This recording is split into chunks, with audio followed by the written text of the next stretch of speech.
सगळे महाराज दुर्योधनाला आणि कौरवाला दोष देतात, पण खरा दोष धृतराष्ट्राचा आहे. हे म्हातारं आंधळ होतं, पण त्याच्या मनात भेद होता आणि त्याच्या मनात पाप होतं, म्हणून पांडवाला हाका. मामा का पांडवाचे? अरे आमचे म्हणणं ते बी आमचेच म्हणा. माझे आणि पांडव पांडव. आणि नाही महाराज, भेद ज्याच्या मनात आहे, आणि भेदा इतकं पाप जगात कोणतं नाही, म्हणून त्याला झिजून झिजून मरावं लागलं.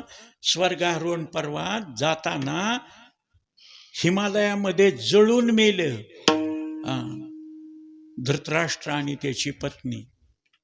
का महाराज? त्यांना बघा, एवढी गीता संजयानं सांगितली.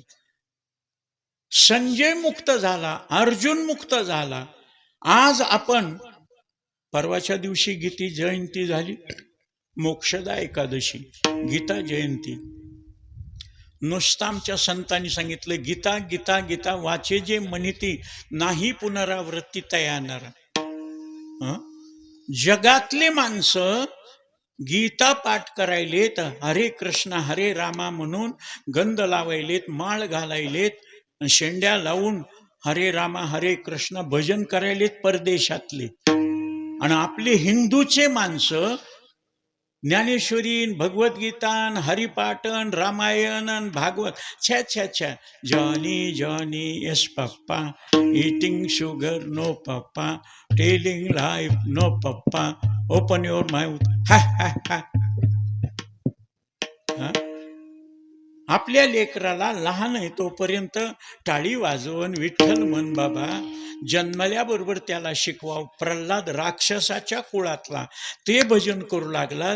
देवानं त्याला कडेवर घेतलं. नाम प्रल्हाद उच्चारी तया सोडवी नरहरी, उचलून घेतला कडेवरी, भक्ती सुखे निवाला. आणि त्याच्या बापालाच भजन करू देत नव्हता, म्हणून त्याला पोट फाडून मारून टाकलं हिरण्यकश्यपूला. मग येते तुझ्या भजनाड, भजन शिकू देत नाहीत, भजन करू देत नाहीत. काय लावलंय इटल इटल.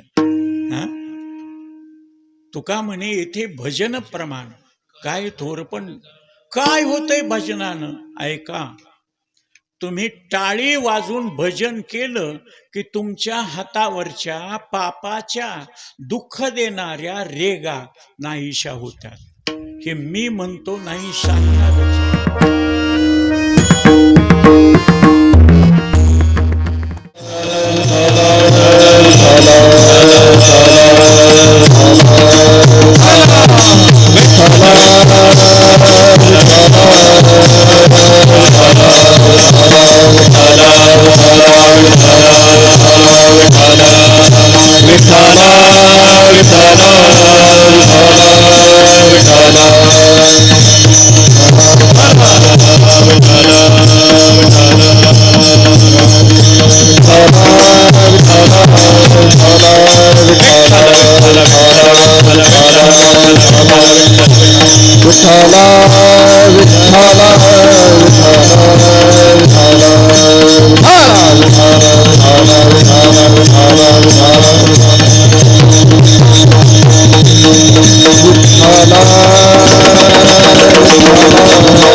जळते संचित ऐशी आहे धर्मानित, ऐशी आहे धर्मानित, ऐशी आहे धर्मानित.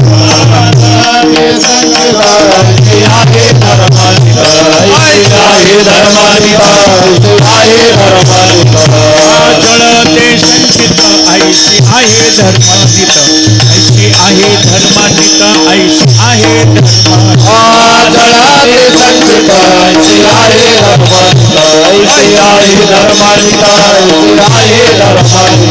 माझ्या विठोबाचे पाय वेळोवेळा मनी ध्यान, वेळोवेळा ध्याय वेळोवेळा मनी ध्याय माझ्या विठोबाचे पाय वेळोवेळा मनी ध्याय वेळोवेळा मनी ध्याय वेळोवेळा मनी ध्याय माझ्या विठोबाचे पाय वेळोवेळा मनी ध्याय वेळोवेळा मनी ध्याय वेळोवेळा मनी ध्याय माझ्या विठोबाचे पाय वेळोवेळा मनी ध्याय वेळोवेळा मनी ध्याय वेळोवेळा मनी ध्याय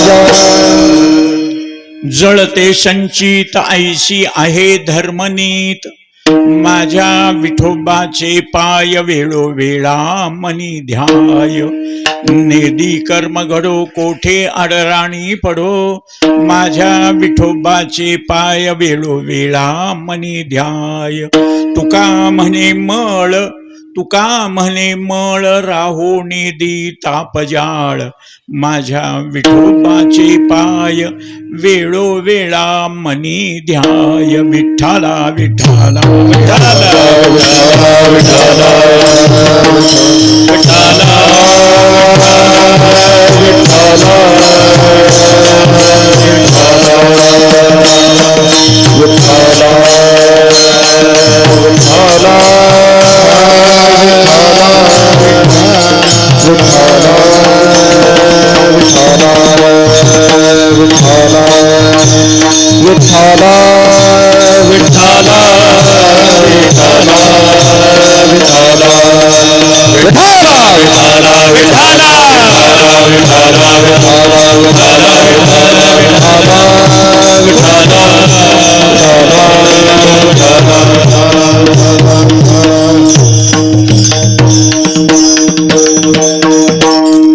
यदक्षरं मनाख्येयम् आनन्दम् अज केवलम् श्रीमन्निवृत्तिनाथेति ख्यातमदैवतमाश्रये यत्कृपाल्लवमात्रेण महिषो वेदपारगः ज्ञानेश्वरं तमाचार्यं वन्दे बद्धाञ्जलिर्मुदा।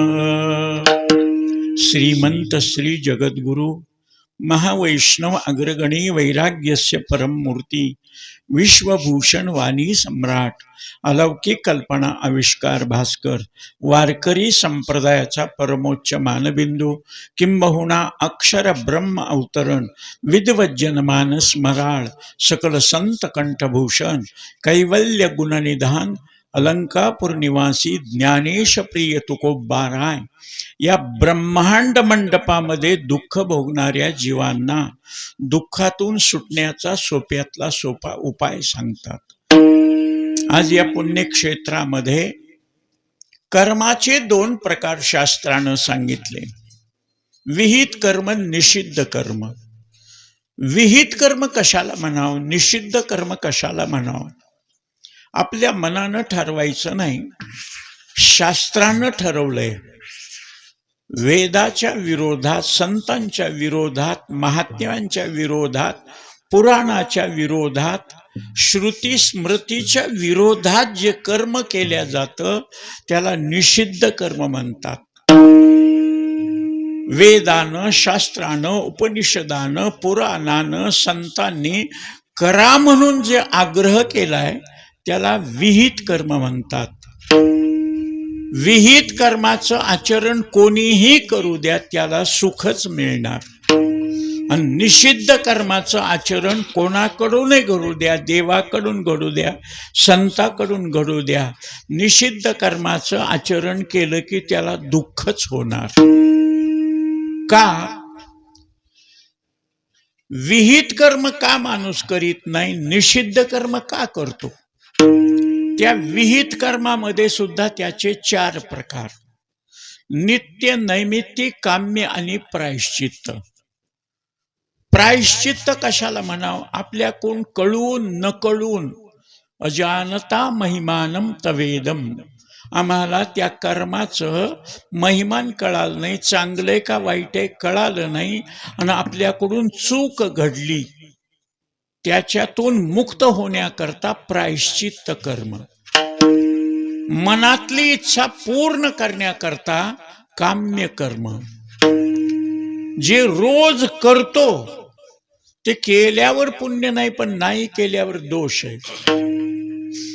रोज उठतो, शौचाला जातो, नाही गेलं तर तब्येत खराब होईल. रोज उठतो, स्नान करतो, रोज उठतो, तोंड धुतो, रोज उठतो, हे रोज करतो, त्या कर्माला निष्काम कर्म म्हणत नाहीत, त्याला वांज कर्म म्हणतात. केल्यावर पुण्य नाही, पण नाही केल्यावर पाप आहे. तुम्ही लाईटला, करंटला हातच लावला नाही, तुम्हाला झटका बसेल का? पण करंटला हात लावला, झटका बसणार नाही केल्यावर. तसं मध्ये एक कर्म राहिलंय, त्या कर्माची व्याख्या ज्ञानोबारायानं केली. नैमित्तिक कर्म. सोम सूर्यादि ग्रहणे योनी करती पार्वणे, का माता पिता मरणे अंकित जे दिवस. सूर्यग्रहण, चंद्रग्रहण, क्राच्छायन, वैद्रती, संक्रमण, व्यतिपात, आपल्या घरातील आई वडील जातील, थोर जातील, जे गेलेले त्यांच्याकरता केलेलं कर्म.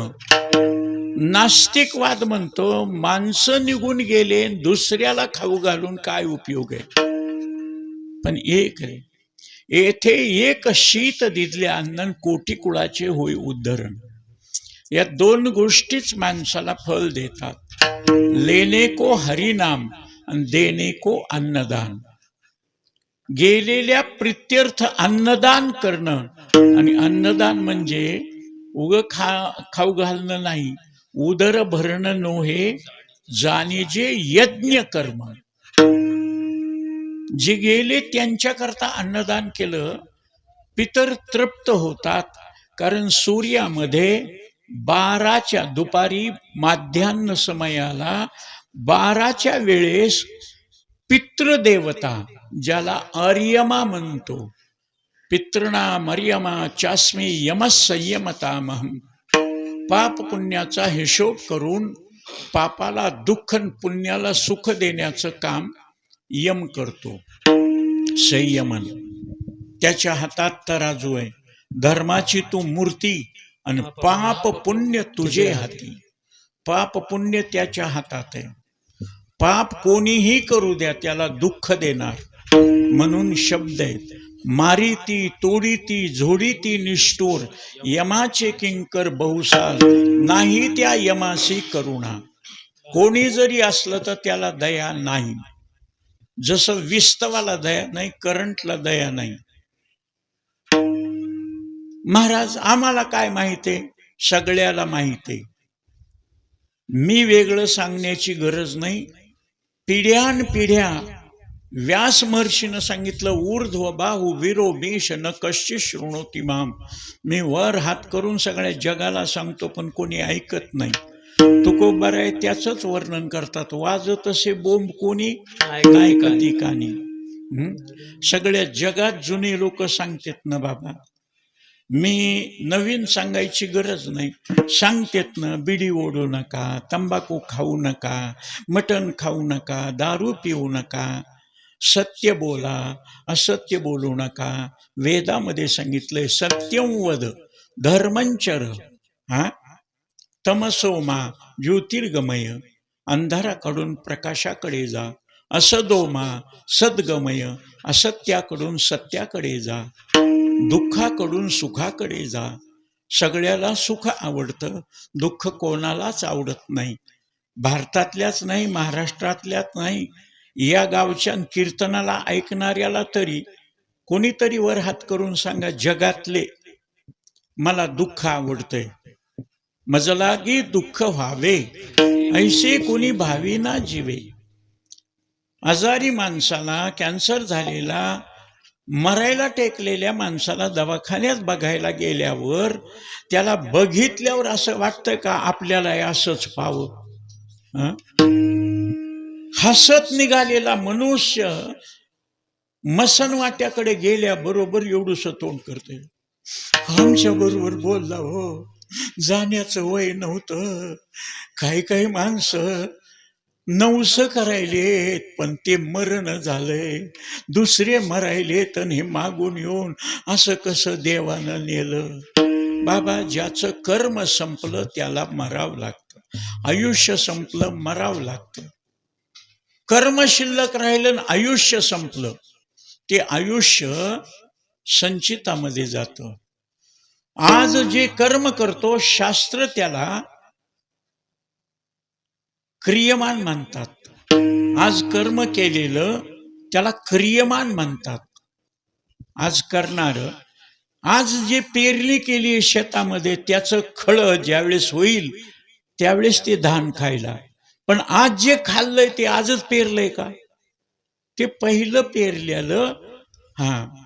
आधी बीजे एकले, बीज अंकुरले, रोप वाढले, मग त्याला अंकुर फुटला, रोप वाढलं, त्याला फुलं लागले, त्याला फळं लागले, फळं परिपक्व झाले, ते काढून ठेवले, ते दळले, भरडले, शिजविले, ते खाल्ले. मग आजचं खाल्लं का? नाही. आणि जे खाऊन शिल्लक राहिलं त्याला संचित म्हणतात. अगा कर्मी जै उरावे, तै तिही सुख दुःखी फळावे, तया ते भोगावया यावे देहा एका. कर्म शिल्लक राहिलं की ते पुढच्या जन्माला कारणीभूत होतं. शिल्लक राहिले ना ते पुढच्या जन्माला. मग ते सुखात्मक असेल, पुण्यात्मक असलं तर सुख मिळेल, पापात्मक असेल तर दुःख मिळेल. माणसं तेच आहेत, पण पुण्याचा उदय झाला की सुखाची प्राप्ती, पाप आलं की दुःखाची. महाराज आम्ही तर कधीच वाईट वागलं नाही, वाईट खाल्लं नाही, वाईट पिलं नाही, वाईट बोललो नाही, किडा मुंगीला त्रास नाही, माय मावल्याकडे वाईट नजर नाही. आम्हाला का? पूर्वजन्मी पाप केले, ते म्या बहुविस्तारिले. पाप संपवण्याकरता आलोत, पण ते आम्ही वाढवलं. महाराज आम्हाला काय माहित आहे पापन पुण्यन सुकृतन दुष्कृतन विहित निषिद्ध. महाराज जनावराला सुद्धा माहित आहे. जरी लिहिलं असलं पशु काय पाप पुण्य जाणती, पण उत्तम मध्यम भोग भोगती. पण त्यांना कळतं ना, वाळला कडबा खाण्यापेक्षा हिरवं गवत खाल्ल्याला चांगलं. माणसालाही कळतंय ना, शिळी भाकर, वास सुटलेलं वरण, ते खाल्ल्यापेक्षा ताजं ताजं खावं, चांगलं चांगलं खावं. महाराज देव का खाऊ देत नाही त्याचं कारण सांगतो. हे माणसाला शुगर होते ना, सगळेच माणसं आहेत, सगळ्याला शुगर होते का? ज्यांनी पहिलं जगाला गोड बोलले नाहीत, गोड खाऊ दिलं नाही, चांगलं वागू दिलं नाही, येते तुझ्या भजन आड. भजन सुरू केलं की हे गाणे लावणार. तुला आवडतंय ना भजन, मग तू कर, आम्हाला गाणी आवडते. तुम्हाला दूध चहा कॉफी आवडती ना, आम्हाला दारू आवडते. आणि अशा थंडीत श्रीखंड बासुंदी एक चपटी पेल की थंडी लागत नाही, काही नाही, मजाच मजा, झुम बराबर झुम. जनावराला कळतंय महाराज. मी सहज सांगितलं, रे बाबानो, बाप दादा परमार्थ करीत होते, माळकरी होते, वारी करीत होते, देवदेव करीत होते, वाईट खात नव्हते. तुम्ही काय सुरू केलंय? बघा बरं, इकडे या, इकडे या. एका पात्रामध्ये दारू ठेवली, एका पात्रामध्ये दूध ठेवलं, एका पात्रामध्ये पाणी ठेवलं. कुत्र आलं, पाणी पेलं, दूध पेलं, दारू वास घेतली पेलं नाही. गाढव आलं, पाणी पेलं, दूध पेलं, त्या दारूचा वास घेतला नाही. बघा बरं, त्या पोरायला मी सांगू लागलो, पण तर उलटा चोर कोतवाल को डाटे. महाराज तुम्हारा आडा तो हमारा खडा. बघा बरं, दूध प्यायचं सोडून, पाणी प्यायचं सोडून तुम्ही दारू पेता. ते म्हणाला, महाराज तुम्ही सांगितल्यावर आत्ता पटलं मला वाटलं तर दारू सोडून देईल. त्यानं उचलला ग्लास आणि लगेच तोंडाला लावला. ते आत्ता सांगितलं ना, कळालं ना महाराज. दारू पित नाही ते कुत्रन गाढव. परंतु त्यानं केलं नाही ना. अरे तंबाखूच्या शेतामध्ये जनावर गाढव फिरते, पाला पाचोळा खाते, हिरवे गार तंबाखूचे पानं खात नाही बघा. आणि माणसाला पंचपक्वान्न जेवू द्या, बासुंदी, श्रीखंड, चक्क्या, लाडू, गुलाबजामुन, भजे, कुरुड्या, पापुड्या असं मस्त खाऊ द्या, तुपपोळी खाऊ द्या. किती जेवण झालं की म्हणते आहे का?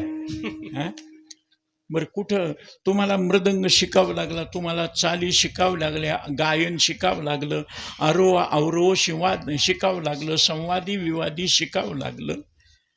गुरुजी तुम्हालाही शाळेमध्ये मराठी, इंग्रजी, हिंदी, विज्ञान, भूगोल, इतिहास, नीतिशास्त्र, आरोग्यशास्त्र हे सगळं शिकवावं लागलं ना, सायन्स वगैरे. खरं सांगा मला, आजपासून कीर्तना सुद्धा सांगणार नाही, तंबाखू खायचं कोणी शिकविलं? कुठंतरी लिहिलं का डाव्या हाताच्या तळभागामध्ये 1 मिलीग्राम तंबाखू घ्या, उजव्या हाताच्या नखानं 1/8 मिलीग्राम त्याला चुना लावा, 2 वेळेस असा थापटा आणि 33 वेळेस असं चोळून घ्या, बारीक बुकटी आणि काडी कचरा बाजूला टाका, 4 बोटामध्ये चिमट घेऊन ओठामध्ये किंवा दाढेमध्ये ठेवा, 39 वेळेस पिळी पिळी थुकल्यानंतर बोट घालून तो चोथा काढून लिहा. येणेप्रमाणे तंबाखू खाण्याची क्रिया होते. बघितलं माणूस दूध चहा घेतलं की लगेच प्यायला सुरुवात करते. हे दारू रे ग्लास घेते. मी म्हणलं असं का करता? म्हणला देवाला. म्हणूनच देव झिंगलेत महाराज. नाहीतर पेरायच्या वेळेस सोयाबीन काढायच्या वेळेस पाऊस. माणसं म्हणले महाराज काय देवानं सूट घेतला, मजूर या का?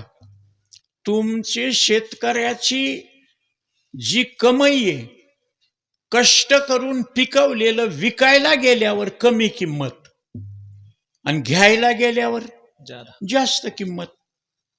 टमाटे भरपूर झाले, 20 पैशाला किलो, पण टमाटे संपले 40 पैशाला पाव किलो.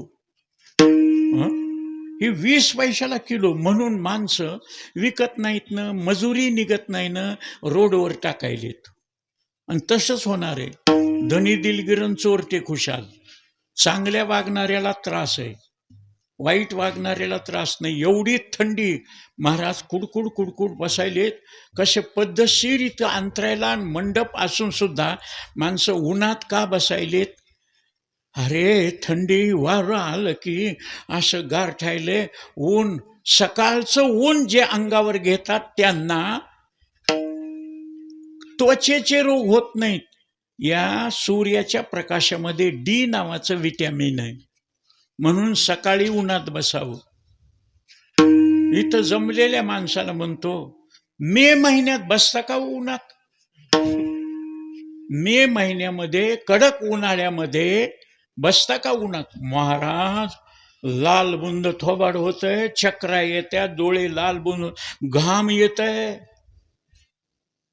हिवाळ्यामध्ये गार पाणी दिलं पेतात का? बापरे सर्दी होईल ना, चाळे दुखतील ना.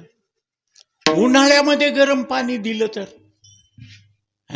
जल बरसे अमृतधार, पाणी पिओ थंडगार.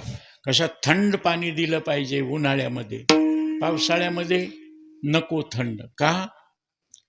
माणसाला कशापासूनही सुख मिळावं वाटतं, दुःख व्हावं म्हणून उन्हाळ्यामध्ये गरम पाणी, उन्हात बसणं, आणि गरम गरम पाण्यानं आंघोळ घालणं. तुकोबारायाला शिवाजी कासार नावाच्या शिष्यानं घरी बोलविलं आणि त्याच्या बायकोनं गरम पाणी अंगावर ओतलं तुकोबारायाच्या. महात्मे विष्णूचा अवतार असून सुद्धा देवाला म्हणले जळे माझी काया, जळो माझी काया. नको नको म्हणायलो ना. मी ज्यावेळेस मना म्हणेल त्यावेळेस म्हणायचो. आपण म्हणायलोत महाराजांनी हे नुसतं टुळू टुळू बघायलेत. मग ह्यांच्याकडे जबाबदारी आहे. भजनाची वेळ आली की टाळकऱ्यानं मृदंगवाल्यानं भजन करावं, लावूनी मृदंग श्रुती टाळ घोष. आणि महाराजानं विठ्ठल विठ्ठल म्हणलं की सगळ्यांनी टाळ्या वाजवाव्या, विठ्ठल विठ्ठल म्हणावं. गाते श्रोते आणि पाहते, चतुर विनोदे दुश्चिते, सोहम भावे पूर्ण ज्ञाते, या सकळाते विनवणी करा विठ्ठल स्मरण. ज्ञानोबाऱ्यानं विनंती केली तरी ऐकता का तुम्ही? महाराज ओरडू ओरडू गेले, ऐकता का तुम्ही? महाराजाला आणलंय ना, पाकिट घेणार आहे ना, मग त्याला काय सांगा? हा मला का बेजारी, आम्ही पाहुणपणानं आलोत सुखदुःखामध्ये, ऐकायलोत कीर्तन. कीर्तन संपलं की प्रसाद घ्यायचा आणि सांत्वन करायचं, समाधान करायचं. ज्यांचे गेलेलेत महाराज परमपूज्य आदरणीय भाऊसाहेब महाराज जाधव यांची अर्धांगिनी पत्नी गेली हौसाबाई, मुलांची आई गेली, मुलीची आई गेली, जावयाची सासू गेली. म्हणून आपण सुखदुःखामध्ये इथं आलोत ना. मग ही श्रद्धांजली अर्पण करण्याकरता टाळी वाजून भजन केलेलं पुण्य आणि त्यांच्या घरच्यानं केलेलं अन्नदान, या दोन्हीचं पुण्य वैकुंठवासी सौभाग्यवती, कैलासवासी सौभाग्यवती हौसाबाई भाऊसाहेब जाधव यांना, राहीबाई यांना अर्पण करायचं. आणि त्या पुण्याईनं त्यांना सद्गती सुखशांती, याला श्रद्धांजली. श्रद्धेनं ओंजळ टाकली की त्याला श्रद्धांजली म्हणतात. तळतळाटानं माणसं जाय तिकडे पिढी लोका, जगाला दुःख देणारं मेल्यावर म्हणतं का नाही, मरायची वेळ नव्हती. 33 कोटी देवानं विनंती केली, आम्हाला रावणानं बंदीखान्यात घालून काम करायला वायलाय, 33 कोटी देवानं. आणि मग राम तिथं निमित्त केलं सीतेला न्यायचं. आणि रावणाला मारल्यावर 33 कोटी देव सुटले. नवग्रहाच्या पायऱ्या केल्या होत्या. शिवभवानी सहित कैलास उचलला होता. हे मृदंग वाजवतात ना, त्याला काय म्हणतात? तांडव स्तोत्र. ते तांडव स्तोत्र रावणानं निर्माण केलंय. उठलं कोणाला कळत नाही. रावण राक्षस नाही महाराज, रावण ब्राह्मण कुळातला. 80,000 बायका, 1.25 लाख नातू, 2.5 लाख पंतू, त्रैलोक्यावर राज्य. सोन्याचे घर 7 कोटी होते, 80,000 बायका होत्या. तरी मी जुन्या माणसाला विचारतो, माय माऊल्यांना विचारतो, वयस्कर माणसाला विचारतो, तुमच्या पाया पडल्यावर तुम्ही रावणासारखा हो म्हणून आशीर्वाद देतात का? वनवासाला गेला, फळं खाल्ले, जंगलात राहिले, पण आशीर्वाद रामासारखा हो म्हणून देतात ना. मग वनवासाला जाऊ का लेकरा बाळाने? फळं खाऊ का? त्याचं कारण आहे, जगाला सुख देणारा मनुष्य दुःख सहन करतो. आता एवढ्या माणसाला खाऊ घालायचं तर शेजारीच बघा, स्वयंपाक करणाऱ्याला पोळतच असेल ना, ऊन लागतच असेल ना, त्रास होतच असेल ना. पण त्यांनी त्रास सहन केला. घरच्या माय माऊलीनं स्वयंपाक केला, हात पोळून घेतले, म्हणून आपलं पोट थंडगार झालं. आपली भूक नाहीशी झाली. कोणीतरी कष्ट केल्याशिवाय कोणाला तरी सुख मिळत नाही. सृष्टीचा नियम आहे, कुठं तरी खड्डा केल्याशिवाय कुठं तरी टेमकाड होत नाही. टेमकाड आपोआप होत नाही, खड्डा आपोआप होत नाही. तसं सुखही आपोआप होत नाही, दुःखही आपोआप होत नाही. मग कशानं होतं? तुम्ही करू नये ते केलं की त्यानं दुःख होतं, आणि तुम्ही करा म्हणून सांगितलं ते केलं की सुख होतं. लहान लेकरं सुद्धा सांगू शकतील, कोणीही कधीही कुठंही खडी साखर खाऊ द्या, गोडच लागणार. का? खडी साखरेचा गुणधर्म आहे. कुणीही कधीही कुठंही मिरची खाल्ली की ती तिखटच लागणार. एवढ्या गड्या माणसानं बर्फाला हात लावला, अण्णा कसा लागल? गार. त्या बर्फाचा गुणधर्म आहे. माय मावल्याने चूल पेटवली, विस्त पेटवला, शेगडी पेटवली, गॅस पेटवला, स्टोव पेटवला, अग्नी तयार झाला आणि पुन्हा त्या अग्नीला हात लावला. ताई गार लागल ना? बाया म्हणत्या या पहिल्या वेळेस हे उखळीकर नावाचा नमुना कुठून आणला? त्याला काही अक्कल आहे का नाही? इष्ट्याला हात लावल्यावर कुठं गार लागतंय का? अंगाची आग होती. महिना महिना ते पोळालेलं दुःख त्रास देते. त्याला धक्का लागला की अरे बाबो, अरे बाबो. मग तुम्ही विस्तवा लागला, विस्तवाला हात लावताल गार लागावा असं माऊली सांगतात. पेरी कडुजिरीन मागे अमृत फळे. वाईट गोष्ट केल्यावर चांगलं कसं होईल? बेशरमाला काय केळाची डझनं लागतील का? गाजर गवताला काय महाराज द्राक्षाचे घडं लागतील का? तुम्ही जे पेराल तेच उगवल. मग वाईट केलं की दुःख होतं. हे सांगायची गरज नाही. त्याला कळतं महाराज. दारू पिणाऱ्याला कळतं, मटण खाणाऱ्याला कळतं, बिडी ओढणाऱ्याला, गांजा ओढणाऱ्याला, तंबाखू खाणाऱ्याला कळतं हे वाईट आहे. हे वाईट आहे म्हणून स्वतः जरी करत असलं तर पोरायला करू देते का?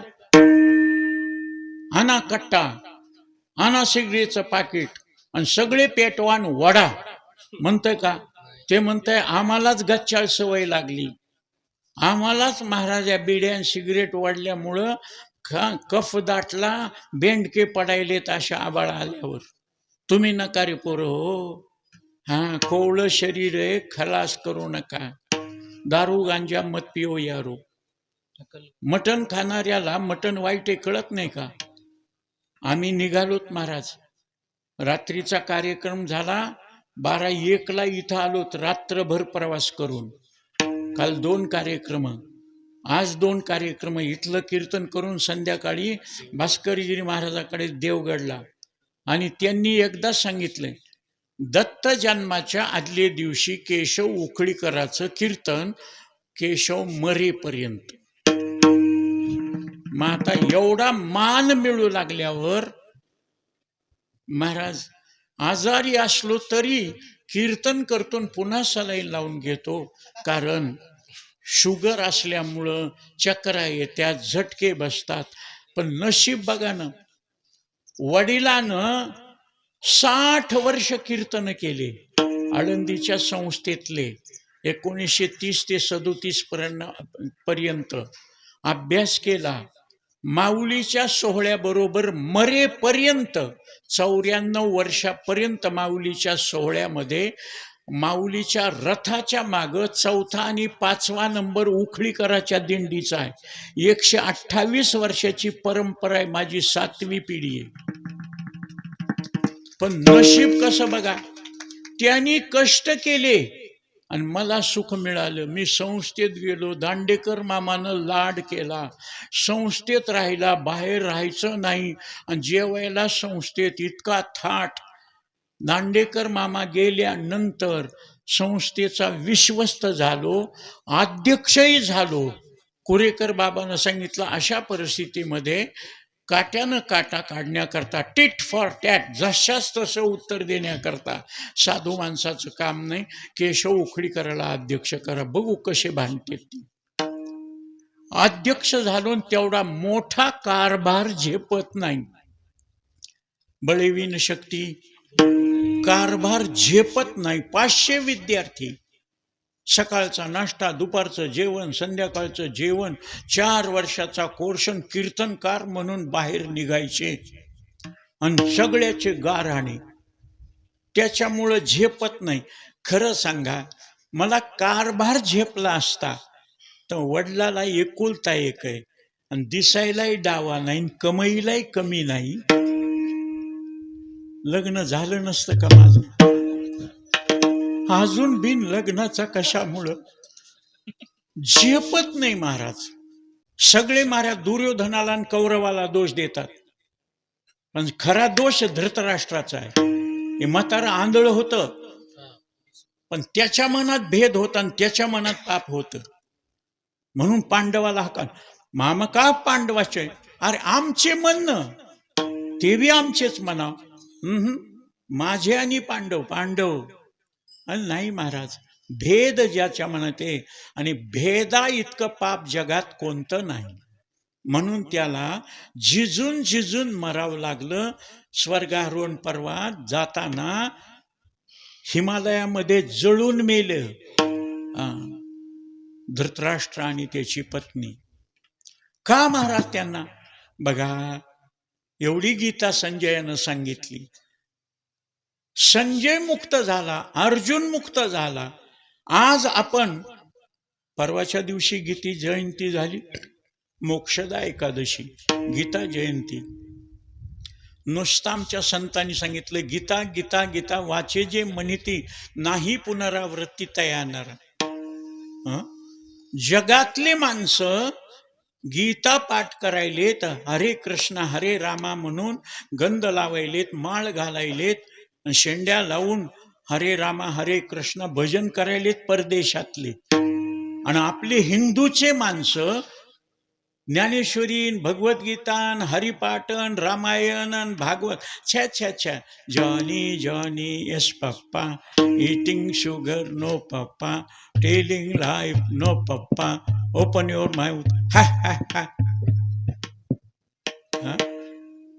आपल्या लेकराला लहान आहे तोपर्यंत टाळी वाजवून विठ्ठल म्हण बाबा, जन्मल्याबरोबर त्याला शिकवाव. प्रल्हाद राक्षसाच्या कुळातला, ते भजन करू लागला. देवानं त्याला कडेवर घेतलं. नाम प्रल्हाद उच्चारी तया सोडवी नरहरी, उचलून घेतला कडेवरी, भक्ती सुखे निवाला. आणि त्याच्या बापालाच भजन करू देत नव्हता म्हणून त्याला पोट फाडून मारून टाकलं हिरण्यकश्यपूला. मग येते तुझ्या भजनाड, भजन शिकू देत नाहीत, भजन करू देत नाहीत. काय लावलंय इटल इटल. तुका म्हणे येथे भजन प्रमाण काय थोर, पण काय होतंय भजनानं? ऐका, तुम्ही टाळी वाजून भजन केलं की तुमच्या हातावरच्या पापाच्या दुःख देणाऱ्या रेगा नाहीशा होतात. हे मी म्हणतो नाही, सांगणारच आहे. पण आज अन्नदान आणि नामचिंतन मुलं आणि घरचे सगळे यांच्या हौसाबाई करतात, बरोबर आहे, राहीबाई करतात. त्यांच्या करता ही श्रद्धांजली. आपण केलेलं पुण्य त्यांना अर्पण करायचं, हे श्रद्धेनं. श्रद्धा असली तर भजन होतंय. मरता मरता एका म्हाताऱ्यानं सांगितलं, बाबा मी जन्मभर चतुर्थी केली, चंद्राची पूजा केली, तू तेवढं चतुर्थीचं व्रत कर, महिन्यात एकदा चतुर्थी येते, करीत जा. त्यानं नवीन वडील वारले, त्यानं चतुर्थी करायला सुरुवात केली. एका चतुर्थीला रविवार आला आणि सगळ्या दोस्तांनी सांगितलं मस्त मजा करू, चला ना साहेब चला. अरे बाबा, म्हाताऱ्याला बोललोय ना मी, त्या चंद्राचं थोबाड पाहिल्याशिवाय मला कुठं जेवायचंय. आता असं म्हणू लागल्यावरती श्रद्धांजली झाली का? सगळ्यांनी एकादशी केली नाही, म्हाताऱ्याने एकादशी केली. ए बाबा, फराळाचं केलंय, गिळून घे ना. आम्ही काय मस्त भजे, कुरड्या, पापोड्या, मस्त 2-2, 3-3 भाज्या, बाजरीची भाकर कडक कडक, ज्वारीची भाकर कडक कडक, ओठानं खाण्यासारख्या चपात्या, असं खायलोत. वाटाण्याची महाराज उसळ खायलोत. आणि तुला खाऊ वाटत नाही का? ते म्हणला एकादशीला अन्नपान करायचं नाही, मग एकादशीला फराळ करायचं. मग एकादशीला अरे भूक लागली पोटात, भगर केली का, आमटी केली का, खिचडी केली का साबुदाण्याची, कोणी सांगितलंय खाऊ द्या रे काय बी म्हणतं का? नाही ना. ते श्रद्धेनं केल्यावर त्याला भक्ती आहे. पंढरपूरला गेला तर देवाचं दर्शन नाही केलं, नाटक बघितले, तमाशा बघितल्या आणि झुली घेऊन ते रस्त्यावर छत्री घेऊन उभे असतात ना, बाराण्याला चड्डी, बाराण्याला चड्डी, एवढीशी चड्डी घेऊ का, देऊ का, देऊ का? हा? मग हे वारीला पांडुरंगा करता गेला आणि भजन केला आणि चंद्रभागेचं स्नान नाही, चंद्रभागेचं गडूळ पाणी नाही मी पेले या मंगळवाणी. आणि मग कशाला गेलतास? घरीच बरा होतास, ठाईच बैसुनी कराय क्वचित. हे कर्म केल्यावर तुम्हाला मलाच नाही, देवाला सुद्धा दुःख भोगावं लागले. म्हणून प्रश्न हाय, कर्मे रामवनवासा गेलं. काय कर्म केलं होतं? जगाच्या कल्याणाकरता 33 कोटी देवाला सोडवण्याकरता आलेला राम, त्याला गादीवर बसायच्या वेळेस वनवासाला जावं लागलं. सगळ्या लोकांनी दोष दिला महाराज कैकेयीला. कैकेयीनं वरदान मागितलं म्हणून राम वनवासाला गेला. हे चूक आहे. काय राग बसलाय बायांच्या आणि गड्याच्या मनात.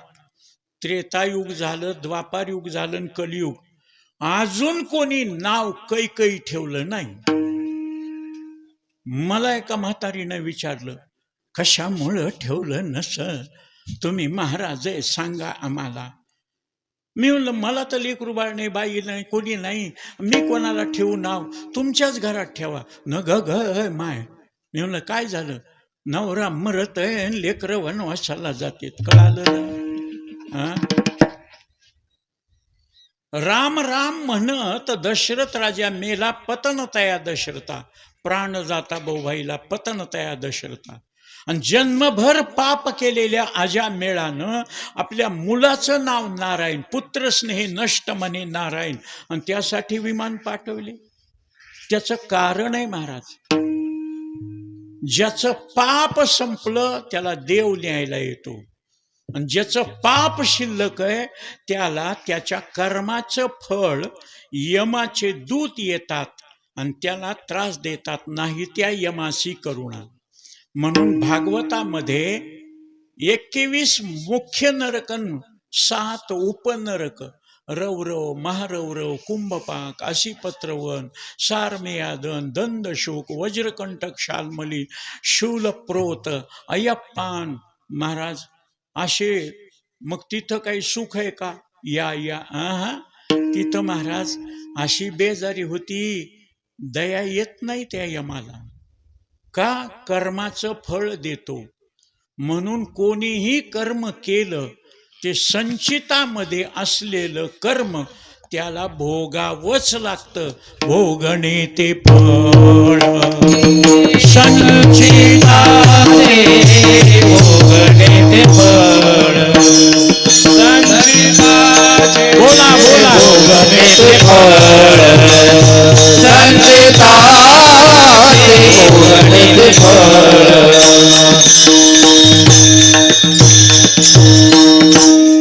असंच आहे महाराज भजण्याचं. मनाव म्हणलं म्हणीत नाहीत, आणि दमानं घ्या म्हणलं की 3 अभंग विठोबार माई. अरे खाऊ द्या 2 घास, गोळ्या घ्यायच्यात. बीपी आहे, शुगर आहे, अल्सर आहे, अपेंडिक्स आहे, ब्रेन हॅमरिंग झालंय, ऑपरेशन करून महाराज डॉक्टर सुद्धा म्हणत होते वाचत नाही.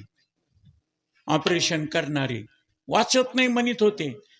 पण ज्यांनी मला अध्यक्ष केलं ते परमपूज्य वैराग्यमूर्ती मारुतीबा कुरेकर, त्यांनी सांगितलं, केशव, जोग महाराजांच्या अध्यक्षपदावर असल्यामुळं माऊली तुला बोनस आयुष्य देतील. आज 25 वर्ष झाली. 400 शुगर आहे. लोक इन्सुलिन घेतात, चलतेत, व्यायाम करतेत, पतपाणी पाळतेत, गोळ्या औषधं घेतेत, कडू कडू खातेत. कारलं खा, मेथीची भाजी खा. महाराज मला सगळ्याच्या समोर नाही खाऊ दिलं तर मी चोरून चॉकलेट खातो. हो, खिशातच ठेवलेलं असतं. आवडतं. नको म्हणेल ते करा वाटतं मनाला. चल म्हणलं चला वाटत नाही. डॉक्टर म्हणले तुम्ही किती गोळ्या इन्सुलिन घेतलं तर चालल्याशिवाय शुगर कमी होत नाही, मी चलत नाही. तिथून इतकं जरी असलं तरी म्हणत असतो गाडी तिथपर्यंत न्यानं. 25-25 लाखाच्या गाड्या घ्यायच्या आणि चालायचं म्हणल्यावर. माझे वडील जन्मभर माऊलीच्या सोहळ्याबरोबर चलतच राहिले, पण मरावंच लागलं ना. मी किती गोड खाल्लं गाडीत फिरलो तरी मरावंच लागणार आहे ना. मग मरायला गेल्यावर तिथे काही थर्मासमधलं पाणी आणि मस्त पोहेन उपमान शिरान सुशिलान शकुंतला, तिथं काय. मग ते गाडग्यातलं पाणी, किती बिल्डिंग बांधा म्हणजे तिथं. माझ्या घरी तुम्ही राहिलात ना, 2 घंटे सुद्धा राहू शकणार नाही. संडास नाही, बाथरूम नाही. हे पांडुरंग महाराज घुले, बन्सीबुवा उबाळे, श्याम पवार हे सगळे आले, मुक्कामाला राहिले. सकाळी उठून मला म्हणले, केशव बाथरूम कुठे आहे? म्हणलं डबे उचला आणि येड्या बाबळी चला. धनंजय मुंडेनं सांगितलं, महाराज तुम्हाला बांधून देतो. अरे तू बांधून देशील पण साफसफाई कुणी करावं? एकटाच माणूस. बाबू जेवढा पत्तल पातन फेकून दिलं गावाच्या खालतं. हा, तुम्ही आलात आणि महाराज किल्ली द्यावर संडासला जायचं नाही म्हणता येईल का? मग त्याला म्हणता येईल का तू हागून गेलास बाबा साफसफाई करून जा? मीच करायची का ती? महाराज झालोय कशा करता? दुसऱ्यानं काम करावं.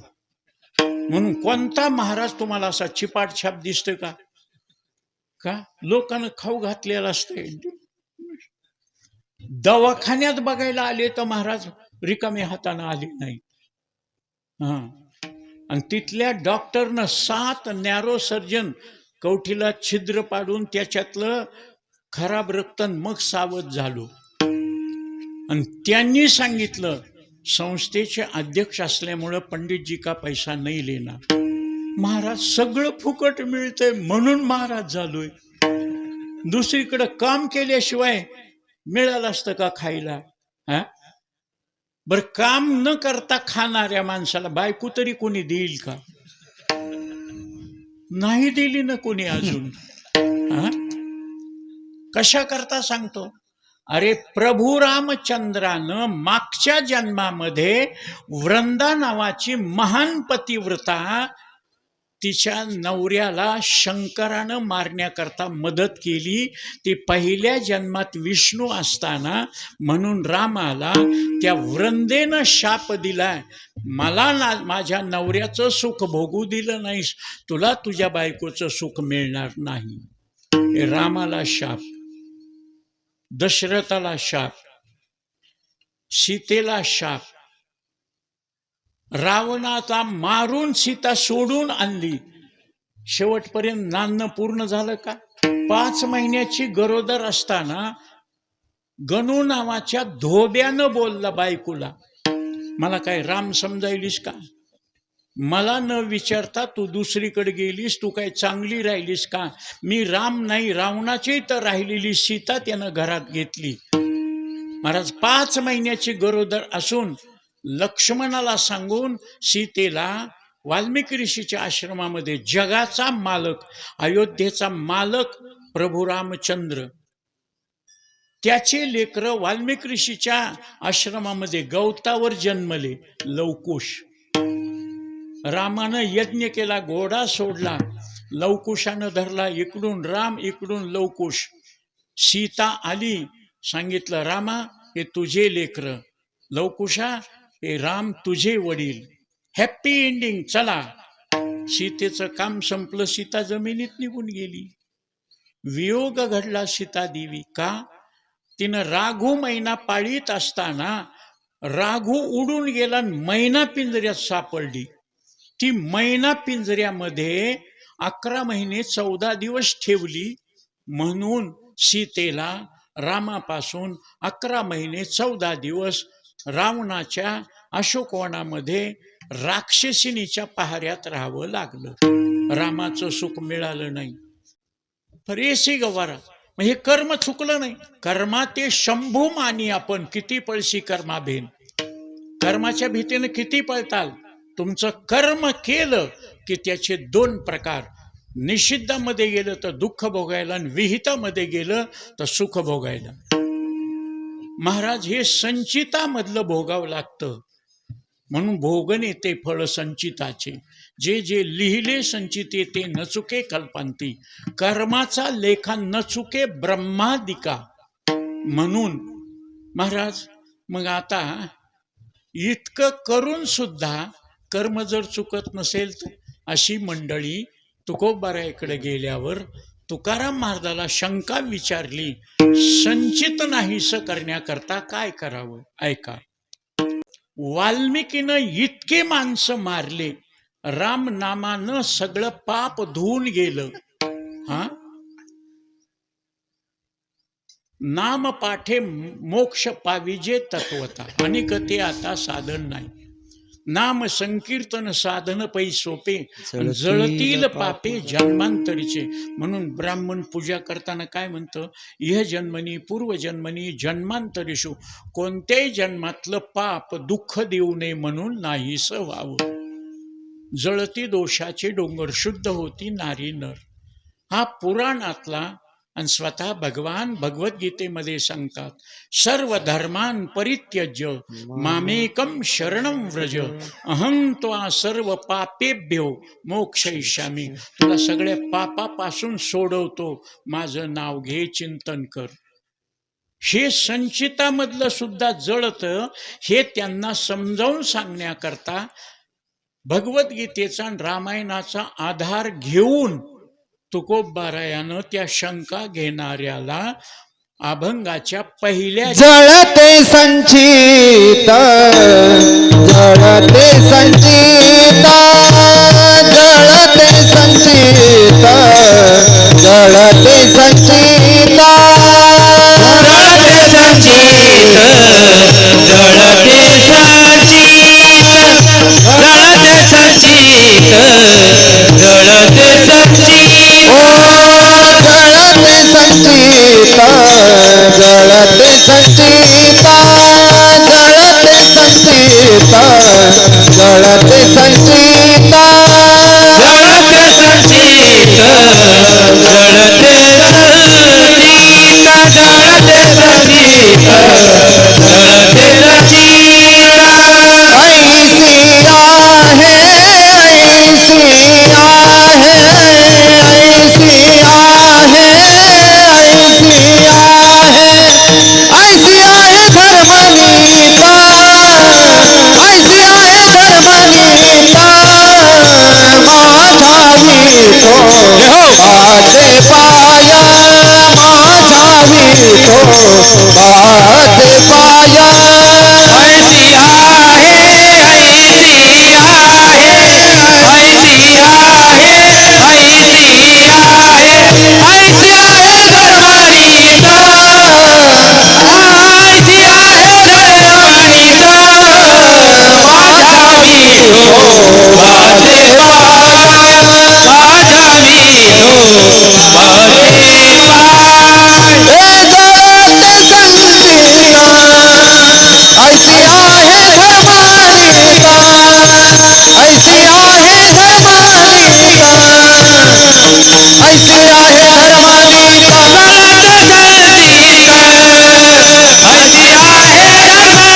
धर्मनीता, ऐसी आहे धर्मनीता, ऐसी आहे धर्मनीता, धर्मनीता, धर्मनीता.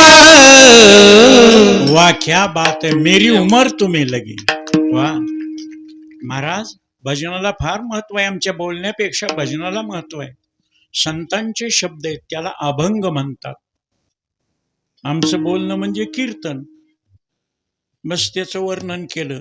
पण भजनाला महत्व आहे. तुका म्हणे येते भजन प्रमाण. महाराज काय होतंय, जळते संचित ऐशी आहे धर्मनीत. भगवद्गीतेमध्ये नीतिशास्त्र, रामायणामध्ये उदाहरण दिलेत. मग तेवढं करेपर्यंत आमची ताकद आहे का? पाहू ग्रंथ तरी आयुष्य नाही राहती. त्याच्यामुळं आम्हाला सवलत सांगितली कलियुगामध्ये. कृतेया ध्यायते विष्णू, त्रेतायाम यजतो मखई, द्वापारे परिचर्या आणि कलौतद हरिकीर्तन. कलियुगा माझी करावी कीर्तन, की जेथे कीर्तन हे नामघोष. हा, मग सगळ्यांनाच कंबर बांधून कीर्तन नाही. हे बोलण्याला कीर्तन म्हणत नाहीत, नामचिंतनाला कीर्तन. याला नाम संकीर्तन. 8 प्रकारचे कीर्तन आहेत, त्याच्यात नाम संकीर्तन साधन पै सोपे. म्हणून आता कोणतं नाव घ्यावं? देवाचे 1000 नाव आहेत, विष्णूचे 1000, शंकराचे 1000. मग त्याच्यात 2000 नावाचा समावेश केलाय एका नावामध्ये. आणि त्याचं वर्णन केलंय सेना महाराजानं 750 वर्षापूर्वी. महापाप राशी त्याची झाली होळी, महापाप राशी त्याची झाली होळी, महापाप राशी त्याची झाली होळी. कविता टाळी विठ्ठल नामे, वाजविता टाळी विठ्ठल नामे, वाजविता टाळी विठ्ठल नामे. महापाप जरी असलं तरी त्याची होळी होते, जळून जात. जळती दोषाचे डोंगर. काय करावं लागतं? यज्ञ करावं लागतं का? योगाभ्यास करावा लागतो का? तीर्थयात्रा? काही न, ठाईच बैसोनी कराय. टाळी वाजून तुम्ही विठ्ठल म्हणायचं, तुमचं पाप जळायला सुरुवात होते. हे माझं खरं वाटत नसलं तर तुकोबारायने या अभंगात दुसऱ्या चरणाचा माझ्या विठोबाचे पाय, माझ्या विठोबाचे पाय, माझ्या विठोबाचे पाय, माझ्या विठोबाचे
अरे म्हणणारे करता, वाजवणारे करता, मेलेल्या कातड्यातून आवाज काढायलेत, बोट फुटायलेत, घसेव. हा, तुम्ही नुसतं टोळू टोळू बघितलंय. आम्ही काय करावं? विठ्ठल म्हणून टाळी वाजवा ना. विठ्ठला विठ्ठला काही लोक म्हणले कोणताही महाराज आणा, ओळखीचा आणा, बिळवडकीचा आणा, तरणा आणा, म्हातारा आणा, शहाणा आणा, येडा आणा, आम्हाला टाळ्या वाजवायला होते. महाराज, डॉक्टर औषध देतोय ते स्वतः प्यायला का रोग्याला? डॉक्टर साहेब, काय मला इंजेक्शनची भीती वाटते, तुम्हीच घ्या माझ्यावरचं. माझ्यावरचं अण्णा, तुम्ही कीर्तनाला दिसलाच नाहीत. आमचा भाऊ आलता ना. आता भावानं केलेलं आपोली आपण का ह्यानं केलेलं त्याला देता येईल? मग इथं कसं महाराज सांगायला? ताई गेल्या, राहिलेल्या माणसानं अन्नदान नामचिंतन केले की हे पुण्य त्यांना इथं दिल्यावर तिथं जातंय का? मोबाईल आहे ना, मोबाईलला नंबर दाबला, टिंग टिंग 99 21 241 999 बटन दाबलं, प्ले, ट्रिंग ट्रिंग ट्रिंग ट्रिंग ट्रिंग ट्रिंग, का ग नंबर लगे सांगते. आपला कॉल संपू शकत नाही, तू पुढे जाऊ शकत नाही, कारण रिचार्ज संपलेला असल्यामुळं कृपया रिचार्ज करा. मग आता ते खाली जिथं रिचार्ज करता येतं तिथं जायचे, पैसे द्यायचे, ते कार्ड घ्यायचं, त्याच्यावर क्रश करायचं, नंबर लिहायचा आणि बटन दाबलं की आपला रिचार्ज झालेला आहे, धन्यवाद. बाबा, इथं दिले तिथं कसे मिळाले? कॉल कसा पुढे गेला तसं येथे एक शीत दिल्यानं कोटी कुळाचे, इथं दिलं की तिथं मिळतं याच्याकरता मग आम्ही काय करावं, टाळी वाजून ज्यानं त्यानं आपलं पाप संपवण्याकरता टाळी वाजवायची. टाळी वाजवली की तुमचं संचितामधलं पाप संपतं, जळून जातं. कशाहून? आपला हात आहे ना, तुम्ही भविष्य बघायला ज्योतिषाकडे गेल्यावर चोपदार काय दाखवतात त्या ज्योतिषाला? हात. बघ बाबा भविष्य बघ. मग ती असं बघत आहे आणि सांगायला सुरुवात करते, तुमच्या हातात पैसा येतो पण पैसा टिकत नाही. तुमच्या जवळचीच माणसं तुम्हाला गंडांतर देतात. तुम्हाला चांगल्या कर्मामध्ये दान धर्म घडत नाही. तुमचं घर भरलेलं आहे पण देव तुम्हाला खाऊ देत नाही. ते म्हणला, कोणत्या रेगेचं कोणतं महत्व आहे सांग. पैसा येतोय बरोबर आहे आणि टिकत नाही हे बी बरोबर आहे, कसं ओळखीलं? वराह मिहीर नावाच्या ज्योतिषानं हातावरच्या रेषेचं भविष्य सांगितलं. त्याला इंग्रजीमध्ये पॉमिस्ट्री म्हणतात आणि संस्कृतमध्ये हस्तरेषा सामुद्रिक. हातावरच्या रेषा मनगटापासून मधल्या बोटापर्यंत उभी रेख गेलेली आहे, ती धनरेषा. तर मी सांगायलो पण माणसं बघायले हा धनरेषा ठसठशीत असेल तर त्याला पैशाकडे जायची गरज नाही, पैसा त्याच्याकडे येतोय म्हणला पण टिकत नाही. कसं ओळखलं? धनरेषेच्या करंगळीकडच्या बाजूला फुली असली की त्याला अनभिज्ञ अनोळखी लोक जवळ येतात, प्रेम करतात, दोस्ताना पाडतात, पैसे घेतात, बुडवून जातात. बुडाले. अंगठ्याकडच्या बाजूला फुली असेल धनरेषेच्या, आप्त इष्ट नाते गोते सोयरे धायरे पाहुणे रावळे येतात. पोरीचं लग्न आहे, पोराचं शिक्षण आहे, म्हाताऱ्याला दवाखान्यात टाकलंय, द्या बाबा द्या बाबा, आम्ही फेडू बाबा, तुमची मजुरीकडून फेडू, बुडविणार नाहीत. गोड बोलून घेतंय, पोरीचं लग्न होऊन तिला लेकरं होतेत, पोराचं शिक्षण होतंय, त्याला नोकरी लागते, म्हातारं दवाखान्यातून दुरुस्त होऊन येतंय, द्या ना. तुमच्या कामाला पैसे घेतले आता वापस द्या ना. देऊ ना. आम्ही काय बुडवायलोत का, मरायलोत का, तुम्ही मारायलात का, आम्ही मारायलोत, देऊ ना. नाही नाही तुमच्या कामाला घेतले ना मग द्यावंच लागते. आणि नाही देत काय करणार आहे? बुडाली. महाराज पैसा टिकल कसा? ऐका, ज्याची करंगळी अनामिकेच्या 2 कांड्याच्या वर आहे त्याला पूर्वजाकरता अन्नदान, तीर्थयात्रा, जपतपानुष्ठान, यज्ञागादी कर्म, गोरगरिबाला दवाखाना, गोरगरिबाचे लग्न, मंदिर, चांगल्या कामा करता तुका म्हणे सत्य कर्मा व्हावे साह्य. 2 कांड्याच्या वर असेल तर, 2 कांड्या इतकीच करंगळी असेल तर महाराज गोड बोलल. ओहो, एवढं छोटं गाव, काय मंदिर आहे, काय मंडप आहे, काय देणग्या आहेत. आळंदीच्या संस्थेला देणगी, यज्ञ केला, काय मंदिर बांधलं, काय तीर्थयात्रा केल्या. वा वा वा. त्याच्या पुढे पावती ठेवली. तुम्हाला काही घडतं का चांगल्या कामाला? असं करतंय, जेवतंय, निघून जात, देत काहीच नाही. आणि ज्याची 2 कांड्याच्याही कमी करंगळी आहे त्याला तर देवधर्म कोणी सांगितलं? महाराज बोलवा, भजने बोलवा, खाऊ घाला, खर्च करा, एवढी महागाई, यांना खाऊ घातलं, खाऊन जातेत, आमची बेजारी. कोणी सांगितलं? माणसंच गोळा करायचेत ना. कीर्तनन भजनन भागवतन रामायण छे.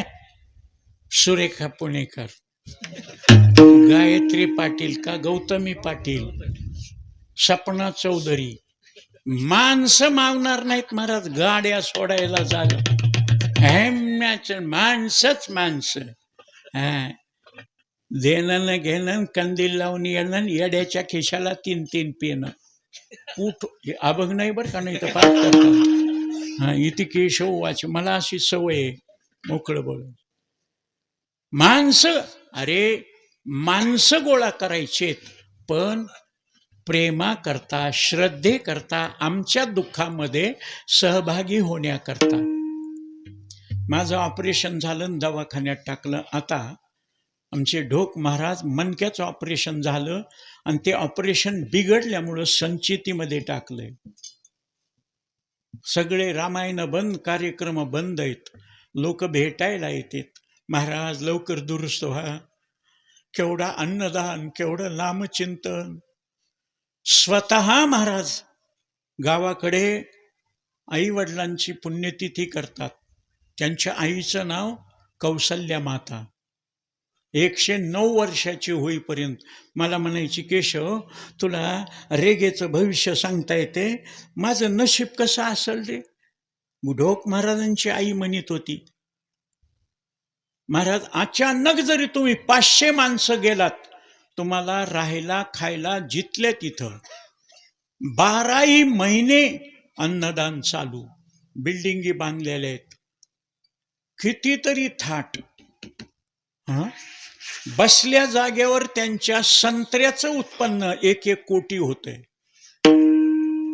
1-1 कोटी वर्षाचं उत्पन्न होतंय. आणि महाराजांची कमाई. 5 भाऊ एकटे राहिलेत.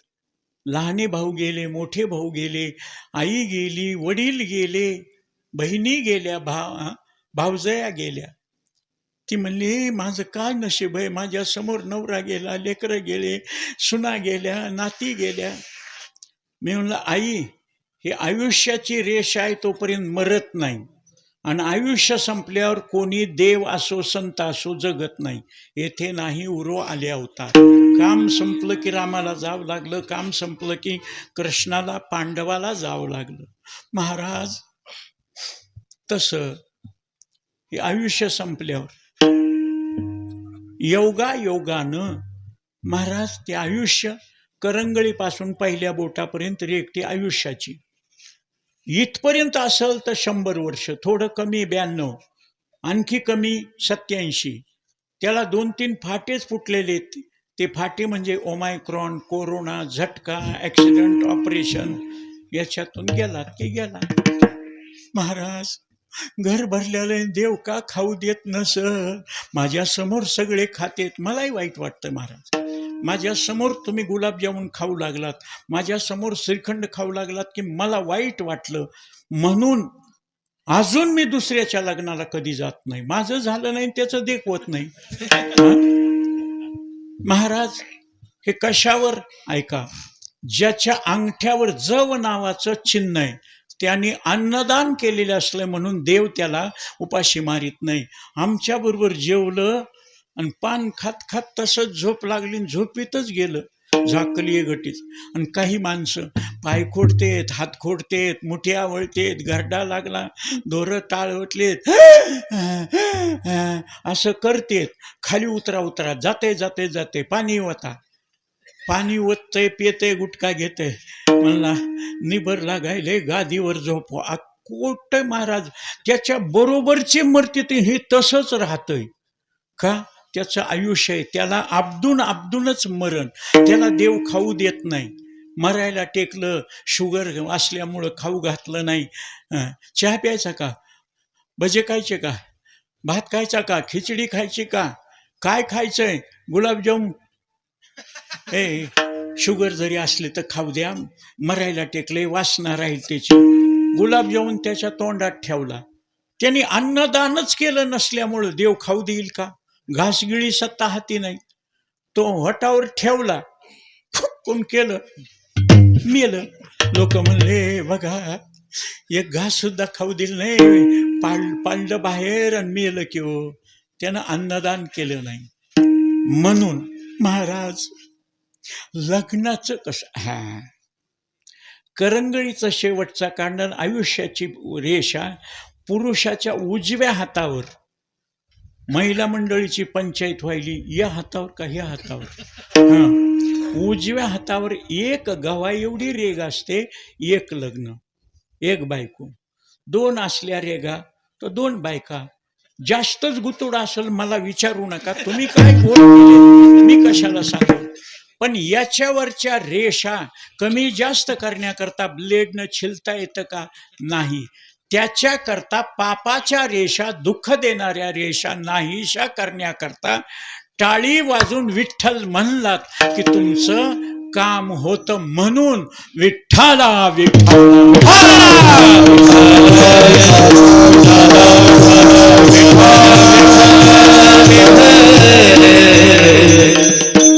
मगा ज्यांनी भजन केले नव्हते, टाळी वाजून विठ्ठल म्हणलं नव्हतं, त्याला ज्यावेळेस कळालं की टाळी वाजवल्यावर विठ्ठल म्हणल्यावर न वाजवणाऱ्यानं सुद्धा वाजवा बाबा, औषध घेतल्यावर रोग जाणार. म्हणून महाराज एकदा भजन केलं, पहिलं पाप जळालं, पुन्हा का करायचं, पुन्हा पाप होऊ नये म्हणून शब्द आहेत आमच्या तुकोबारायचे, करा विठ्ठल स्मरण, पण कधी वेळोवेळा मनी ध्याय, मनातून भजन केलं पाहिजे. नाम जपत आहे वैखरीन चित्त धावे विषयावरी. मनातून भजन केलं की ते देवाला प्राप्त होतं. मन एव मनुष्यानाम कारण बंधव. काय काय करतो या मनापरी नायके नारायणा, करुणे त्याची करी व्यंचना, नेऊ पतना आधरिले. मन एक असं गमतीच आहे. अर्जुना सारख्यानं महाराज चंचलम ही मन कृष्ण. काय करू मन अनावर, नको म्हणील तिकडं भलतिया सवे धावे सैराट. आणि मनसंकल्पाची पापे न जाती तीर्थाची निबापे. प्रयागला जा, महाकुंभाला जा, नाशिकला जा, कुठंही स्नान करा, तीर्थे बाह्यमळ शाळे. समुद्र अवगाहनी पाप नाहीसं होतं, पण शारीरिक पाप, मानसिक पाप नाहीसं होण्याकरता चित्ती तुझे पाय डोळा रूपाचे ध्यान, अखंड मुखी नाम तुमचे वर्णावे गुण. गुण गाईन आवडे मनापासून, म्हणून आता कोठे धावे मन तुमचे चरण देखिल्या. भाग गेला शीन गेला अवघा झाला, शीनभाग जाऊन आनंद होतो मन देवाकडे गेल्यावर. आणि एकदा देवाच्या पायावर गेल्यावर दुसरीकडे पळत नाही, नाही तर काही सारखं पळतं. एवढी मोठी महाराज सीता, पण सीतापेक्षा द्रौपदी फार श्रेष्ठ. तुम्हाला माहिती आहे ना, सीतेनं रावणाकडून आल्यावर शुद्ध आहे का नाही हे बघण्याकरता रामाशिवाय माझं मन दुसरं केडकड केलं असेल, अग्निनारायणाला जाळून टाक म्हणून सांगितलं. सीता अग्नीमध्ये उभी राहिली, केसही जळाला नाही. रामाशिवाय दुसरीकडे मन गेलं नाही. द्रौपदी वर्षातून 5 वेळेस महाराज, 2 महिने 12 दिवस धर्म, 2 महिने 12 दिवस भीम, 2 महिने 12 दिवस अर्जुन, 2 महिने 12 दिवस नकुल, 2 महिने 12 दिवस सहदेव. आणि या नवऱ्याकडून त्या नवऱ्याकडे जाताना अग्नीत उभी राहत होती एका वर्षात 5 वेळेस. तिनं अग्निनारायणाला सांगायचं, तिचं नाव याज्ञसेनी, यज्ञातून निर्माण झालेली, द्रुपद राजाला. तिनं अग्निनारायणाला सांगायचं, या नवऱ्या व्यतिरिक्त दुसऱ्या नवऱ्याकडे माझं मन गेले असेल, मला जाळून टाक. पण एकदा गंमत अशी झाली, न सांगता तुम्हा कळू येते, अंतर कृष्णाला कळालं. फक्त स्वतः द्रौपदीला सुद्धा कळालं नाही. ज्याची चूक त्याला कळत नाही महाराज. एकदा द्रौपदी न्हावून दुसऱ्या नवऱ्याकडे जाताना अग्नीत उभा राहणार होती, आणि त्या दिवशी खालून रथातून कर्ण जाऊ लागला. आणि तिनं विचार केला, कर्ण हा पांडव पहिला, मग कर्णासहित 6 नवरे झाले असते तर 12 दिवसाची पंचायत नव्हती चिल्लरची, 2-2 महिने वाटून आले असते. कर्ण नवरा असता तर. महाराज देवाला पडली ना काळजी. आता ती सहज, काही लोक म्हणतील सहज कसं, अरे आळंदीला गेला, पंढरपूरला गेला, एकादशी केली, भगर साबुदाणा आणायला गेला आणि हॉटेलकडे बघितलं, तिथं वडे भजे तळू लागले. सहज म्हणतंय ना, एकादशी नसते तर खाल्ली असते. पण मन गेलं का नाही? नाही खाल्ले तुम्ही, पण मन गेलं का नाही? तसं मी का लग्नाला जात नाही? त्याचं लग्न बोलून मला करा वाटलं तर, माझं मन गेलं तर काय सांगता येते? महाराज असला म्हणून काही शहाणा असते का? मग द्रौपदी जळून जाईल म्हणून चला चला वनभोजनाला जाऊ, चला वनभोजनाला जाऊ. पांडव, कृष्ण आणि द्रौपदी 7 जण गेले. मस्त वनश्री बघितली, काय झाडं, काय झुडपं, काय डोंगर, काय शहाजी बापू. सवय आहे मला. परवा दिवशी कालच मतदान झालं ना महाराज, तुम्हाला माहित आहे ना, मला गोपीनाथरावनं परळीत उभं केलं होतं. माझे वडील म्हणले, केशा नको भानगडीत पडू, आपल्याला सगळा समाज, सगळ्या पक्षाचे माणसं आपल्याला गरज पडते, नको. पण आम्हाला हुटहुटी कीर्तन केल्यावर 2 आणि 5 पेट्याच्या पेट्या येत्यात, घे पैसे. उभा राहिलो महाराज. माझ्या विरोधकानं सांगितलं, यानं कमळाच्या फुलाचं नाव घेतलं की ह्याला हाणायचं, कीर्तन असो की भागवत असो. पण मी महाराज उखळी करे, उकळातून घातलं तर मुसळातून निघणारा. प्रत्येक ठिकाणी एकच अभंग घ्यायचा, निवडणुकीत सुद्धा. वचन आहे का कमळापती.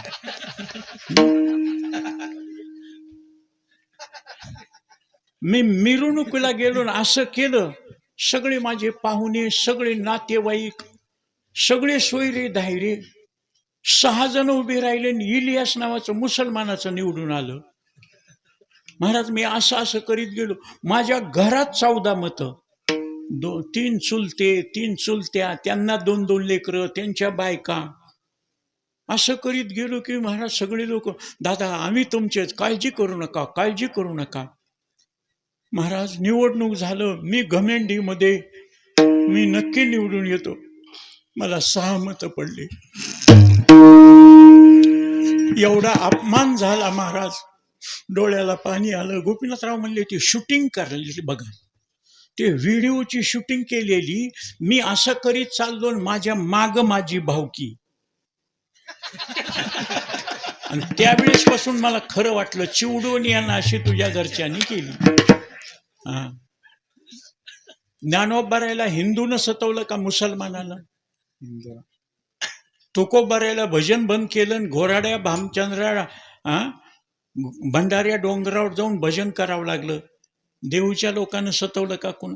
अरे ज्या आळंदीमध्ये माऊलीला भिक्षा मागू दिली नाही, संन्याशाचे लेकरं म्हणून मारलं, खापर मिळू दिलं नाही, पाठीवर मांडे भाजले, त्या ज्ञानोबाराय तुकोबारायचं नाव घेतल्यावर आज लाखो लोक फुकट खायलेत, नसतं ज्ञानबा तुकाराम म्हणल्यावर. मग सांगा, त्यांना मिळालं नाही पण त्यांच्या नावानं सगळे जगायलेत ना आमच्यासारखे. सांगा बरं, किती नावामध्ये शक्ती. त्यांच्या एकच मन दुसरीकडे गेलं नाही. अरे माझ्या ज्ञानोबारायानं स्त्रियेचा तो केला पुरुष उभा, जी ही निमिष मात्रे देह पालटेला स्त्रियेचा. कारण माझ्या सत्यवादाची तुम्ही 12 वर्ष कसंच खोटं बोलू नका, मनात खोटं आणू नका. तुम्ही बोलल ते खरं होतंय. आता मोबाईल आणि बाईल हे 2 माणसाला खोटं बोलायला लावणार. लग्न नवीन झालेलं, भजण्याला चला, कीर्तनाला जायचंय, चला आमंत्रण आहे, गाडी आली, चला चला. ते निघाला, दरवाजाच्या आडोशाला बायको म्हणते, तुम्हाला कीर्तन भजन असे सप्तेन करीत बसायचं, तुम्ही गेलात की मी माहेर जाणार, मी येतच नाही. मग ते समोरच म्हणतंय, तुम्ही व्हा पुढे, माझ्याकडे गाडी आहे, मी पुन्हा येतो. पण येतंय का पुन्हा? बाई जाऊ देत नाही ना, बाईल. आणि ज्याला बाईल नाही त्याला मोबाईल. खोटं बोलायला शिकवतोय हो महाराज. एका माणसानं फोन केला माझ्या जवळ, सकाळी 7ला फोन आला, झोपेतून उठलो. हॅलो दादा आहेत का? हो. कुठे आहेत? म्हणलं का? आम्ही औंढे नागनाथून तुमच्याकडे यायलो, तर रात्रभर प्रवास करून तुमच्या इथं आमची व्यवस्था करा. तुम्ही आल्यावर आम्ही कशी व्यवस्था, गाद्या तक्क्या उशा लोड सगळं, गरम पाणी चहा पाणी सगळं करतो ना, तशी आमची व्यवस्था करा. आम्ही गाडी घेऊन यायलो. आता ते उडगं कळीन बस पाटकोळी म्हणून लगेच अरे अरे, अगोदर तरी सांगायचं, मी परळीत नाही ना. आता खरं सांगा, मी कुठं? परळीतच आहे ना. पण बोलताना काय बोलतो?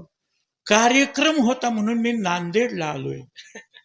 मग बघा तिथं वैद्यनाथाच्या मंदिरात, संत निवासामध्ये, तिकडं बघा तुमची तुम्ही व्यवस्था. का रे, हे आल्यावर ह्याची व्यवस्था होते, हे दुसऱ्याची का करत नाही?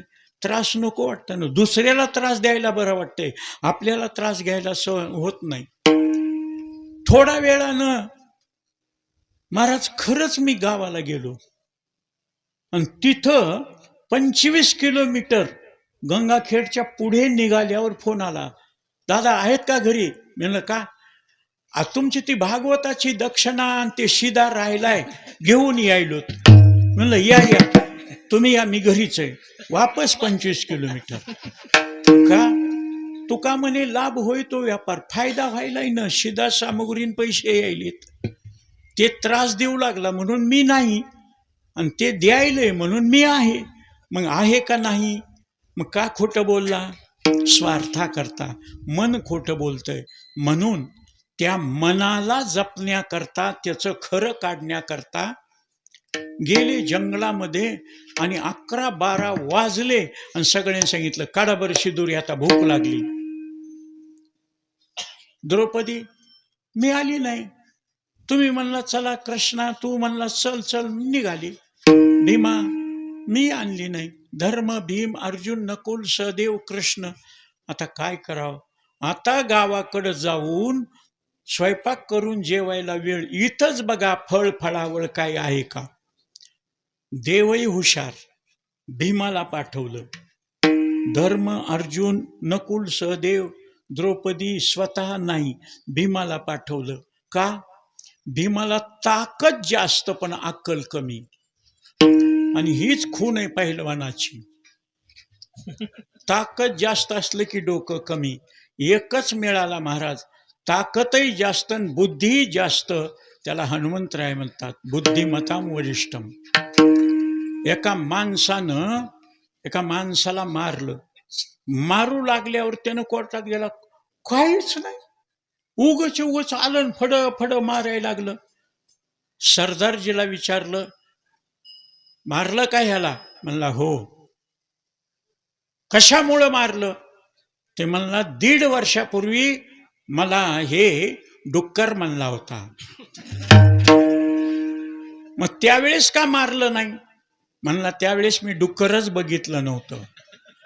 डुक्कर बघितल्यावर कळालं की घाण करतय म्हणून, घाण खातय म्हणून त्याला. मग त्यावेळेस मला कळालं नव्हतं, मी मारलं नाही. आता कळालं, हाणायलो. कळाल्यावरच न. तसं भीमाला पाठवलं. भीम सगळीकडे गेला, कशालाच महाराज, चिंचा नाही, आवळे नाही, बोर नाही, कशालाच फळ नाही. एक जांभळीचं झाड दिसलं, त्याच्यावर हे बॉक्स आहेत ना, एवढं एकच जांभळ, फक्त इतकंच महाराज, देठाला हिरवं, आणि तेवढं जांभळ काळभोर जांभळ. ते रडू नका, घ्या बाळाला घ्या, इकडे ये. कोणाचं आहे? कोणी नसलं तर मला द्या, मलाही कोणी नाही ना आता म्हातारपणी. रडू नाही बाबा, रडू नाही. ते बघ महाराज भूतासारखं बोलायले.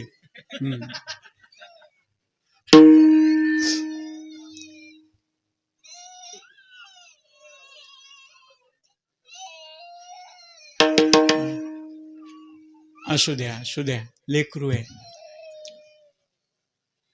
त्याच्या खाली ऋषी बसला होता, तपश्चर्या करीत, डोळे झाकून. त्यानं ते जांभळ तोडलं, खांद्यावर घेतलं. इतकं मोठं जांभळ आणल्याबरोबर बाबा बाबा बाबा, एवढं जांभळ कधीच बघितले नाही. असेच आहेत का सगळे? भीम म्हणला एकच होतं. तिथं खाली ऋषी बसला होता. अरे भीमा, विचार केला नाहीस? वर्षातून एक वेळेस तो ऋषी जागा होतो. एक दिवस जागा होतोय, ते जांभळ खातय आणि वर्षभर काही न खाता तपश्चर्या करतय. आता ते सावध झाल्यावर जांभळ नसलं तर पुन्हा वर्षभर उपाशी राहील. मग म्हणला तोडलं तर खरं. चला, सगळे गेले तिथं. आपलं पुण्य खर्च करा म्हणले. आपलं पुण्य म्हणजे जांभळ वर चिटकल. धर्मानं मी जन्मात अधर्म केला नसेल तर जांभळा वर ये. हातभर वर आलं. भीमानं, अर्जुनानं, नकुलानं, सहदेवानं, कृष्णानं 4च बोट राहिलं चिटकायला. द्रौपदी, आता तुझं पुण्य. स्त्रियाला पुण्य एकच, पतिव्रता. तिनं सांगितलं 5 नवरे असून सुद्धा मी अग्नीत उभा राहते. माझं मन इकडं तिकडं गेलं असेल तर जांभळा वर. तो वर जायच्या ऐवजी खाली पडलं. सगळेच मारायला धावले. 5 नवरे असून कुठं मन गेलं. राग मानू नका. मध्यंतरी कुटुंब नियोजनची ऑपरेशन झाली. नवऱ्याचं ऑपरेशन झालं. पुन्हा बाई गरोदर राहिल्या बरोबर माझं ऑपरेशन झालं. तू कुठं काळं तोंड केलंस म्हणून त्यानं बायको मारून टाकली. डॉक्टरनं विचार केला ऑपरेशन होऊन गरोदर झाली म्हणून मारून टाकलं. त्याच्या ऑपरेशनचं रिकव्हरी झाली. पहिल्या ऑपरेशनची पुन्हा तपासणी झाली. डॉक्टर म्हणला ऑपरेशन फेल आहे. आता मला सांगा, गुन्हा तर झाला ना, त्या बाईची चूक होती का? तसं 5 नवरे असून तुझं मन. ती म्हणली मी कधीच नाही, अग्नीत उभा राहते. कृष्णाला माहित होतं मुंगी के पाव में घुंगरू मध्ये वही अल्ला सुनताय. कृष्ण म्हणला कधीतरी तुला असं वाटलं ना 5 नवरे 2 महिने 12 दिवस, 6 नवरे असते तर 2-2 महिने आले असते. हो, कर्ण जाऊ लागला त्यावेळेस आलतं मनात. घडल्या दोषांचा दिला परिहार. पुन्हा अर्पण केलं महाराज पुण्य, त्या पतिव्रतेचं पुण्य. ते जांभळ इतक्या गडबडीनं चिटकलं उलट, म्हणून जांभळ देठाकून पिकत येतं, उलट असतं. ही रीत त्यावेळेस पासून. तसं आम्हाला आमचं पाप कळालं आणि त्याच्यातून परिमार्जन म्हणून वेळोवेळा मनी ध्यान. माणसाचे शरीर एके ठिकाणी आहेत पण मन कुठे काही सांगता येत नाही. म्हणून मन निश्चळ झालं पाहिजे. तयाऊने काही निसुका. महाराज, हे झालं पहिलं जळालं. पुन्हा पाप केल्यावर कोणी भोगाव? पुन्हा पाप केलं कोणी भोगाव पुन्हा? अरे, पाप घडण्याचा प्रसंग आल्यावर सुद्धा पाप घडत नाही. हे मी म्हणतो नाही, तुकोबाराय अभंगाच्या 3ऱ्या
घडो कोठे आडराणी पडो. महाराज, तुकोबाराया भंडाऱ्या डोंगरावर एक वाईट वासनेनं स्त्री आली. तुकोबारायला वाईट म्हणू लागली. त्यावेळेस तिनं सांगितलं, जाई व तू माते न करी सायास, आम्ही विष्णुदास तैसिनू. तुका म्हणे तुझं पाहिजे भ्रतार, तरी काय नर थोडे गेले.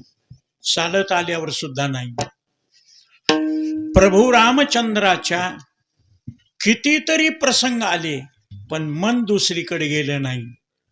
अरे, रावण मेल्यानंतर राम बसलेले असताना मंदोदरीनं विचार केला, जगात कोणी मारू शकत नव्हतं, राम नावाचा माणूस कसा मारू शकतोय, म्हणून भेटण्याकरता आली.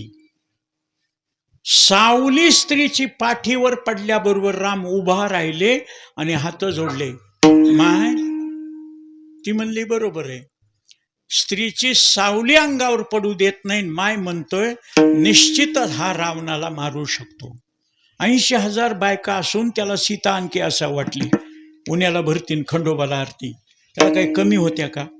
नसल्यावर मिळवाव की हो, पण असून सुद्धा त्याला सीतेकडे लक्ष दिलं. महाराज, विवेकानंद स्वामी शिकागोच्या धर्म परिषदेमध्ये गेले. त्यांचं व्याख्यान, त्यांचं हिंदुत्वाबद्दल प्रवचन ऐकलं. एक श्रीमंताची सुंदर तरुण मुलगी, तिचं नाव भगिनी निवेदिता, ती जवळ गेली. ही भगिनी निवेदिता पुन्हा नाव ठेवलंय.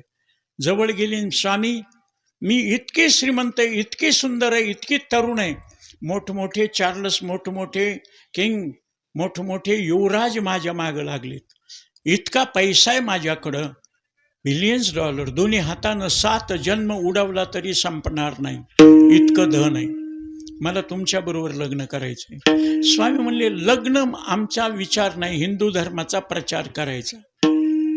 नका लग्न करू, तुमच्या हिंदूमध्ये हे लग्नाला बंधन मानतात, मला रखेली म्हणून ठेवा, रखेली म्हणून. स्वामी म्हणले, पण इतका हट्ट कशा करता? मला तुमच्यापासून तुमच्यासारखा मुलगा झाला पाहिजे. स्वामी हात जोडून जवळ गेले आणि सांगितलं, माझ्याबरोबर भोग भोगून माझ्यासारखाच मुलगा होईल याची खात्री देता येत नाही, तू मलाच आपला मुलगा मान, मी तुला आई मानतो. हे म्हणल्याबरोबर तिच्या मनातलं पाप गेलं आणि ती भारतात राहून भगिनी निवेदिता म्हणून हिंदू धर्माचा प्रचार केला. तिला शिवछत्रपतीचं ऐश्वर्य बघितलं. त्यांच्या सरदारानं कल्याणच्या सुभेदाराचा खजिना लुटल्यावर सोनं नाणं पैसा अडका जड जवाहीर घेऊन आले. नवीनच लग्न झालेली त्यांची सून घेऊन आले. राजे, हा सोन्या नाण्याचा खजिना आणि हा सौंदर्याचा खजिना, तुमच्या 8ही राण्यापेक्षा ही सुंदर आहे. छत्रपतीनं तिच्याकडे बघितलं, म्हणले, काय वाटतं? काय नाही, 9वी राणी करून घ्या हिला, 8ही राण्यापेक्षा सुंदर आहे, तरुण आहे. हिंदूच्या बायका मुसलमानानं पळवल्या लव जिहादच्या नावाखाली, त्याचा बदला घेतल्यासारखं होईल? नाही, सरदाराला, प्रधानाला, शिपायाला हिंदूला द्या. हिंदूनं पुष्कळ अपमान सहन केलाय ना इंग्रजाच्या काळात, मुसलमानाच्या काळात, बदला घेतल्यासारखं होईल. बघा ना किती सुंदर आहे. शिवछत्रपती म्हणले, तिचं सौंदर्य पाहून तुमच्या मनात विषयाची लालसा झाली, पण तिचं सौंदर्य पाहून मला काय वाटलं, अशीच आमुची आई असती, सुंदर रूप होती, आम्ही सुंदर झालो असतो. वदले शिवछत्रपती. त्याने खन्या नारळानं ओटी भरली, तिच्या केसाला धक्का लावला नाही, म्हणून जय भवानी जय शिवाजी. म्हणून कवी भूषणनं सांगितलं, अगर शिवाजी न होते तो सबकी सुन्नत होती. शिवाजी महाराजांमुळं आपलं हिंदुत्व वाचलं, हिंदूपद पादशाही निर्माण झाली. महाराज, का आमच्या मनात पाप येत आणि त्यांच्याच काय येत नाही? त्याचं कारण सांगितलंय. मनाच्या ठिकाणी 3 दोष असतात, मल, विक्षेप आणि आवरण. मल म्हणजे पाप वासना, विक्षेप म्हणजे मनाची चंचलता, आवरण म्हणजे स्वस्वरूपाचं अज्ञान. नामचिंतनानं मल नावाचा दोष घालायचा, ध्यानानं विक्षेप नावाचा दोष घालवायचा, आणि एकच आवरण नावाचं ते 2 प्रकारचं अभानापादक आवरण, असत्वापादक आवरण ते गुरु काढत असतात. म्हणून तुका म्हणे मळ राहो नेदी ताप जाण. मळच गेल्यामुळं त्याच्यामुळं होणारा ताप, त्याच्यामुळं होणारं पाप, पाप ताप दैन्य जातं. त्याच्याकरता एकच भजन करावं लागतं. विठोबा विठोबा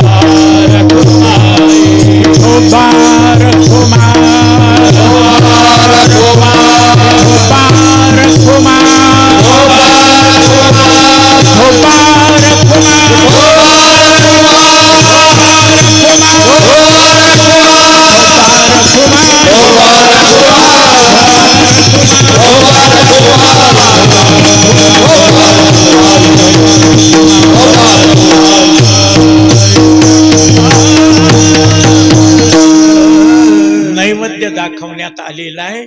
12:30 वाजलेत. आपल्या नियमाप्रमाणे सूर्यामध्ये अर्यमा नावाची देवता जागृत झालेली आहे. म्हणून इदम विवस्वते योग प्रक्तावानमव्यम. विवस्वान म्हणजे सूर्यच प्रत्यक्ष दर्शन देणारा असल्यामुळं हे ज्ञान ज्ञानोबारायनं सांगितल्यामुळं एकदा मोठ्या प्रेमानं ज्ञानेश्वर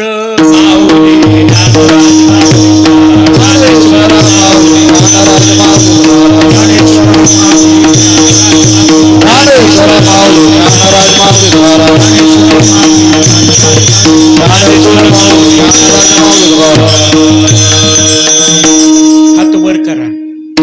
2च गुरु, ज्ञानियांचा राजा गुरु महाराज, जगद्गुरु तुका अवतार नामयाचा. म्हणून तुकोबरायचं भजन करायचं आणि मनातून अशी श्रद्धा समर्पण भावनेनं ही श्रद्धांजली. आणि मुलानं केलेल्या 2 जण मुलं, बबनराव भाऊसाहेब जाधव आणि गंगाधर भाऊसाहेब जाधव, मुलगी चंद्रकला रामनाथ गोरे आणि मालक भाऊसाहेब नामदेवराव जाधव यांना चिरशांती सुख समाधान गेलेल्याला मिळावं म्हणून यांनी आपल्या घरच्या करता राहीबाई करता हा अन्नदान नामचिंतनाचा सोहळा म्हणून वर हात बोलू लागलं की काय असेल ते असो महाराज. माणसं लगेच हात खाली घेतात.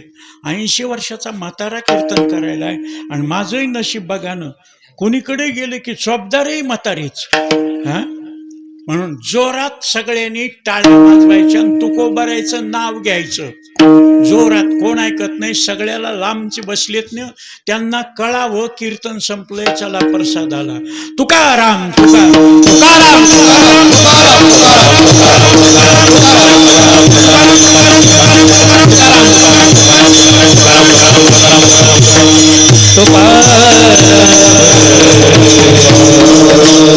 एक वाक्य बोलतो. भरपूर वेळ झाला, पुष्कळ तुम्ही सहन केलं, बसून राहिलात, लांबून लांबून आलात.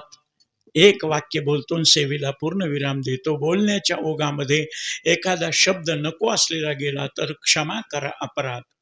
म्हणून जितनी मेहरबानियां आपने की, जितनी मेहरबानियां आपने की, उतनी मेरी औकात नहीं.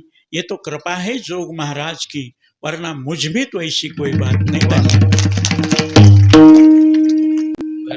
म्हणा ना शेवट शॉर्टकट मध्ये. तुका म्हणे मळ तुका म्हणे मळ तुका म्हणे मळ तुका म्हणे मळ तुका म्हणे मळ तुका म्हणे मळ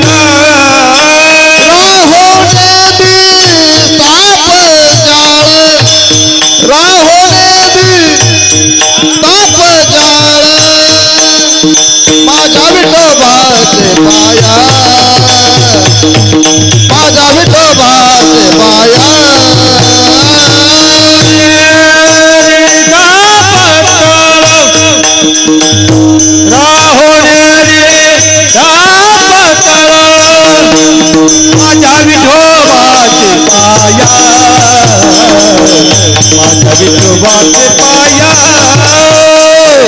माझ्या विठोबाचे पाय, माझ्या विठोबाचे पाय.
माझ्या विठोबाचे पाया